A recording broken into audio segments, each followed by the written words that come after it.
Girls, Miss Tabor here. I am going to share with you one of our books that we have read in my small reading group. I have gotten permission from the Leveled Literacy Intervention Program from Heinemann that I can use these resources that they have provided online. I wanted to start with a book that you are already familiar with and that we've already read because it's nice to see familiar faces, and I think it's a good start to read something that we already know, as it's our first time doing this. So I hope you enjoy this. The next time that what I'm going to do, I'm going to read the book, and what you can do is after each page that I read, you could pause the video and you can read it yourself out loud after each time that I read, or you listen to me read the whole book. Oftentimes I stop and ask questions. After I read the whole book, then I want you to go back and read the book out loud to yourself or to someone that is around. Remember why we read books more than once? We're working on our fluency, not sounding like a robot, not reading it too fast where we skip words or change words, but we reread to sound smooth, to have expression, to pause properly at punctuation, to sound good. And also we reread to build our accuracy. Remember, our accuracy is the ability to read the words the right way. Even if you make a mistake here or there while reading, that's okay. You can always go back and fix your mistakes. I do that all the time. Sometimes I get a little ahead of myself when I'm reading and I make mistakes, but I'm a careful reader, and so if I pay attention enough, I can go back and fix it. And that's my goal for you as readers.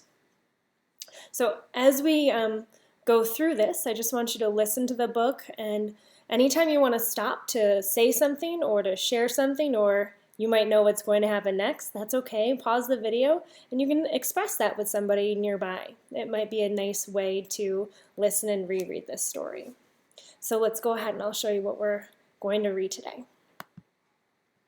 The Fun Club Goes to the Vet Clinic. I'm curious if you remember this right now. It is the Fun Club series.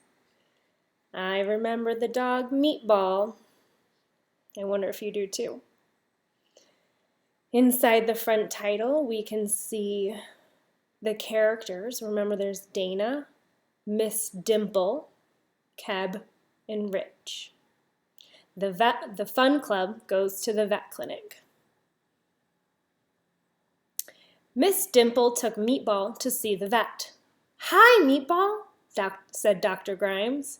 "Hi, kids. Do you want to see the clinic?" "Let's go," said Miss Dimple. "We keep pills and pet food here," Dr. Grimes said. "Some pets need our food or pills to stay well. The sick animals stay in these cages," said Dr. Grimes. "This dog broke his leg, but he will be okay." "What is that?" Rich asked. "That's an X-ray of a dog," Dr. Grimes said. An X-ray is a picture of the inside of an animal or a person. Can you see the dog's ribs?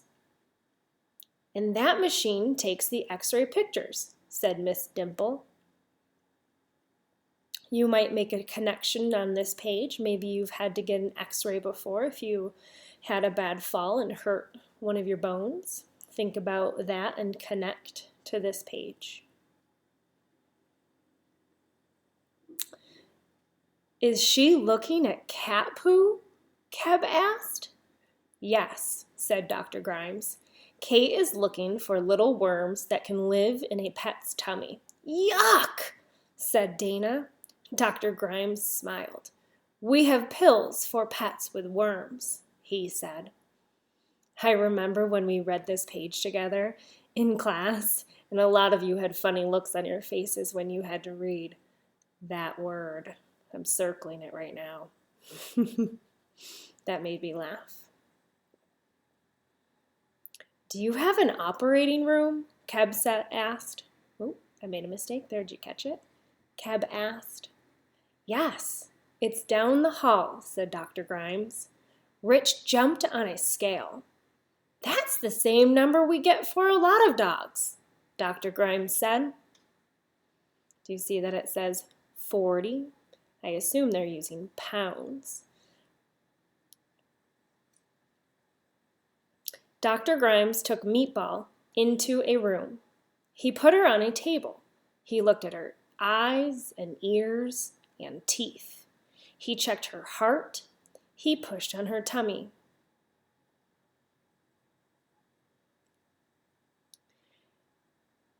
"You need to feed Meatball a little more food now," Dr. Grimes told Miss Dimple. "Bring her back in 2 weeks." "Is Meatball sick?" Dana asked. "No," said Dr. Grimes. "Meatball is fine." "But she's going to have puppies," he said. The end. So if you're thinking, was that story fiction or nonfiction? We've talked about that a lot in our groups, and I just want you to think about that story really quick. So that was our first story that I will share with you. The next one, I think I'm going to share a brand new story to you. So you'll have to have something to look forward to that is brand new. And I might add a little bit of phonics work, so breaking apart words or how to read words are decoding skills. I hope you enjoyed that, and I look forward to our next video. Bye.